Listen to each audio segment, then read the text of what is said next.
बे फिसौआ जाहाथे गोसोखांनानै इसोरा जाहाथे बेखौ बयबो अनखांनो बे मबाइलाव कन्टेक्ट लायनायखौनो बिमा बिफाबो जाहाथे खुसि जायो मबाइलाव बुहरबा जोंबो गोजोननाय फैयो बिनि थाखाय बेसेबां दुखु जोंहा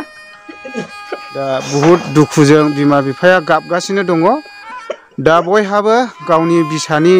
सायाव मोनसे आसा थायो मोनसे गोजोनथाव खौरां लोगोफोर बेनो जादों जाहैबाय आङो दाख्लै 4 मास 5 मासनि गेजेराव मोनसे भिडिअ लाबोदोंमोन बे भिडिअआनो जादों जाहैबाय चिरां डिस्ट्रिक्ट रानिखाथा पुलिस थानानि सिङाव थानाय थाइजौगुरि गामिनिफ्राय बेबायदिनो 14 बोसोरसो जानाय सासे लाइमोन सेंग्राया बेंगालराव खामानि मावना जाहैनो होनना न'निफ्राय ओंखारलांदोंमोन दा बियो बेबायदिनो गोबाव सम गोमानानै दंहैयोमोन दा बेखौ लानानैनो न'खरनि बिमा बिफा आरो जाथि बाहागिफ्रा सानफ्रोमबो जानाय थिग गैया लोंनाय थिग गैया सिन्था जाबाय थायोमोन दा बे गोमानाय गथ'खौ मोनफिनबाय लोगोफोर आङोहाय खौरां बिजोंनि गेजेरजों मिथिहरदों दा आंबो नोंथांमोननो भिडिअनि गेजेरजोंहाय मिथिहरनाय जाबाय दा आङो न'खरनि मानसिजों रायलायहरगोन नोंथांमोना जायफ्रा भिडिअखौ खोनासङो एबा नायलांनो इन्टारेस्टेड मोनो नोंथांमोना भिडिअखौ नायलांबानो जाबाय अब्लानो गासैखौबो मिथिलांजोबगोन अब्ला खोनासंलांदो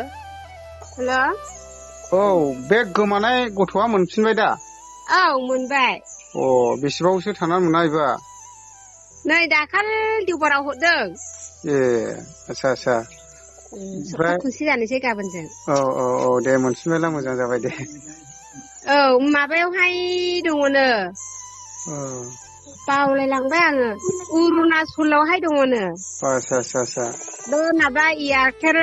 कम्पानि दालाय माबा टावार दङ दा औ बेवहाय माबा बोखोनांगौनो बे जारखिं बोखोनांगौनो थिंखि ओमफ्राय गाव माबा मोनहैदों खोमा होजों माबाफोरखौ ने भिडिअफोरखौ गावगा नुहैयाखैसैनो माबा गावगा थानो हायामोन जाहैदों गोसोखांनायानो मावनो हायामोन न'खरनि मानसिफोरखौ गोसोखांबायनायानो ओमफ्राय दा गावनो खबर लाहरबाय ने औ गावनो खबर लाहरनानै जिङावहाय फन बुहरबाय दाखाल गावगा दाख्लैहाय फेसबुकआव हरदों आरो जोङोहाय दा बेयाव मावगासिनो दं ने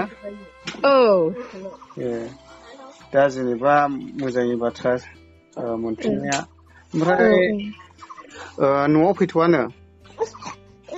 बिफानि सिगाङावलाय फैथ'वा होनना बुङोमोन ओमफ्राय जों दाखालहाय नों फैथारनोसैला लायनोसैबो होनदोंमोन जोङो ओमफ्राय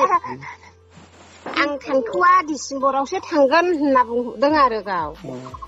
फैसाफ्राखौहाय गारला गारलि खालामहोनो नाङा एसे मोजां गथायनानै लाबोहोबानो जाबाय आरो माबा जानाय थानाय गासिबो गावनि गोजानो ओमफ्राय मासाव 10,000नो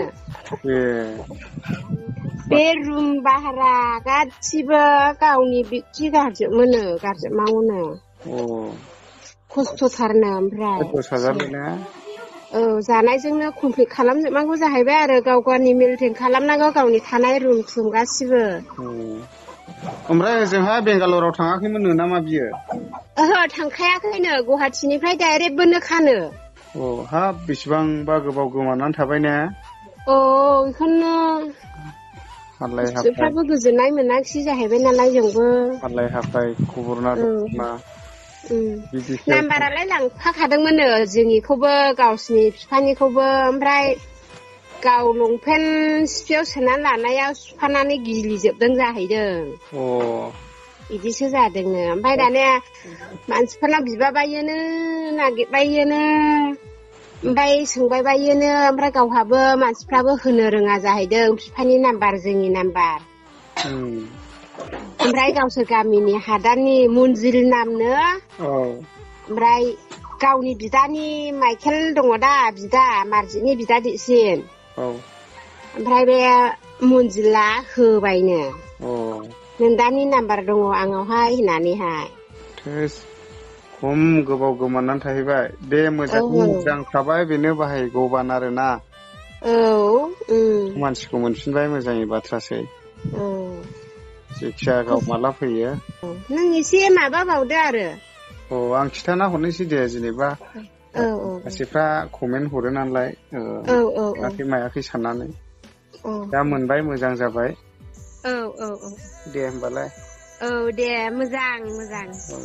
दे गोजोननाय थाबाय दे